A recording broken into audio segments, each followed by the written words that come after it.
नमस्कार, मैं कौशलन आप सबका हार्दिक स्वागत करता हूं अपने चैनल डॉक्टर कौशलन इंडियन हिस्ट्री में।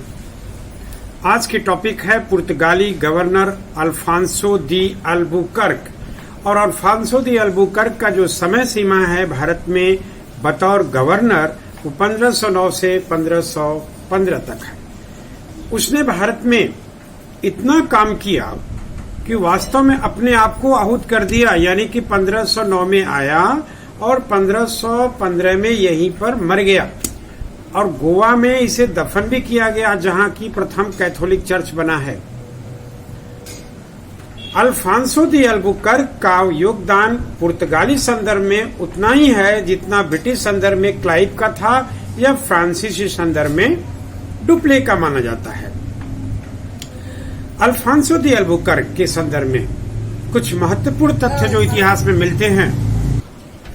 सर्वप्रथम अल्फांसो दी अल्बुकर्क 1530 में एक जहाजी बेड़े के साथ उसका नायक बनकर के भारत में आया था, और जब 1509 में पुर्तगाली गवर्नर बनकर के आया तो उसने कोचीन को अपना मुख्यालय बनाया, और नवंबर 1510 में इसने गोवा के समृद्ध बंदरगाह पर कब्जा कर लिया।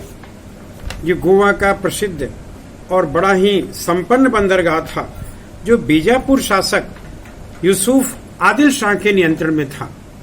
उससे अल्फांसो दी अल्बुकर्क ने छीन लिया, उस पर कब्जा कर लिया और पुर्तगालियों का एक महत्वपूर्ण बंदरगाह बना दिया। यह उसकी बहुत बड़ी उपलब्धि थी। चूंकि अल्बुकर्क को अरब मुस्लिम बहुत परेशान करते थे, इसलिए वह मुसलमानों को बहुत तंग करता था। उसने भारतीयों को पहली बार पुर्तगाली सेना में शामिल किया, और अल्बुकर्क ने जब 1511 में दक्षिण पूर्व एशिया की व्यापारिक गतिविधियों के केंद्र मलक्का और हरमुज पर अधिकार कर लिया। यह अल्बुकर्क की एक बहुत महत्वपूर्ण उपलब्धि इतिहास में दर्ज है। इस प्रकार से गोवा, हरमुज और मलक्का ये तीनों सामरिक और व्यापारिक दृष्टिकोण से महत्वपूर्ण बंदरगाह बने, जिसके लिए श्रेय दिया जाता है अल्बुकर्क को। उसने धीरे धीरे समुद्री तटीय प्रदेशों में अपनी लोगों की बस्तियां बसानी शुरू कर दी, उनकी आबादी बढ़ाना शुरू कर दिया। इस प्रकार दमन, दीव, बंबई और सांथोमी, जिसे मद्रास कहते हैं, वहां और हुगली, कलकत्ता में उसने समुद्र तटीय क्षेत्रों में पुर्तगालियों की बस्तियां बसाना प्रारंभ कर दिया।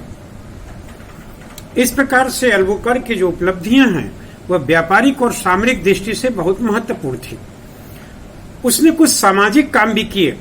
इस संदर्भ में कहेंगे कि निम्न वर्गीय पुर्तगालियों को प्रोत्साहित किया भारतीय महिलाओं से अधिकाधिक विवाह करने के लिए, ताकि यहाँ पर अपनी पुर्तगालियों की जनसंख्या बढ़ा सके। उसने सती प्रथा पर भी नियंत्रण लगाई। तो उसके द्वारा और भी जो महत्वपूर्ण काम किए गए वह सेना में भारतीयों को शामिल करना भी एक मुख्य था।